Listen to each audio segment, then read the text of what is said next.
At first glance, the Xbox Ally X might look like a direct upgrade of the regular Ally X, almost like Microsoft's answer to the handheld market. It feels like they wanted to turn the Xbox experience into something portable. But then you start wondering, if this is supposed to be a full Xbox handheld, why is it a joint effort with Asus? Why is the new Xbox app coming to other Windows handheld devices as well? And why can you already get that same experience on almost any Windows-based device? And then they claim it has better performance, has improved comfort, and that Xbox-style software experience. So is the performance boost truly worth upgrading from the original Ally X, or would simply switching to the new Xbox software on your current Ally X suffice? Xbox Ally X has hand grips like your Xbox controllers, so it's way more natural to hold. That doesn't mean the older Ally X was uncomfortable, but it was a little too flat, especially for larger hands. The new Xbox Ally X weighs around 715 grams. It doesn't feel heavier in the hands, just denser and more solid. The regular Ally X uses the Ryzen Z2 Extreme, while the Xbox Ally X has Ryzen Z2 AI Extreme. Both have 8 cores and 16 threads, but the Z2 chip runs on AMD's new Zen 5 architecture with a better GPU and a built-in AI engine.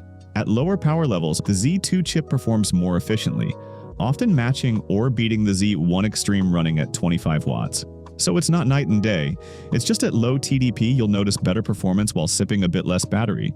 Both use the same 80 watt-hour pack, but the Xbox Ally X manages to squeeze out a little more time on a single charge. At similar settings, it can last about 2 hours in heavy games, compared to roughly an hour and 40 minutes on the original Ally X. It's not a dramatic jump, but enough to notice if you play lighter or older titles. The new Xbox Ally models boot straight into the Xbox app instead of the Windows desktop.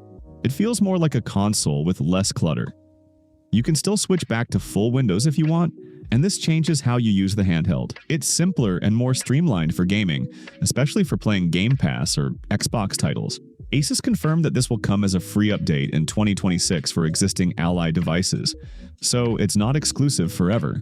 While it's possible to install the Xbox interface on your regular Ally X or even other Windows handhelds right now, the process isn't exactly simple. It takes a few steps, some registry tweaks, and a bit of patience. And to be clear, doing this won't improve performance or change how your hardware runs. It's purely a software experience, so I wouldn't really recommend it unless you're confident tinkering with Windows. But if you are, there are already plenty of videos and guides showing the process. And honestly, once it's up and running, it's probably the most console-like experience you can get on a Windows handheld right now. The Xbox Ally X comes in at around $899, while the regular Ally X is harder to find new these days. You'll mostly come across used or open box units if you're lucky. If you already have an Ally, it's hard to justify upgrading just for the performance and some grip improvements.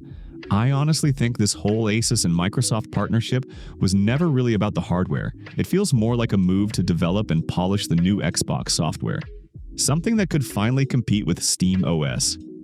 It was starting to look a bit embarrassing for Microsoft when a third-party platform like Steam offered a better store and a more refined user experience in Microsoft's own backyard. The hardware here is just the vehicle.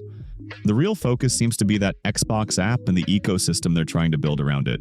So if you're new to handheld PCs, the Xbox Ally X can be a better pick right now, especially if you can't resist that Xbox experience but don't have the time or courage to install it yourself. Otherwise, the Steam Deck OLED and Legion series are also a good choice for someone new to this market.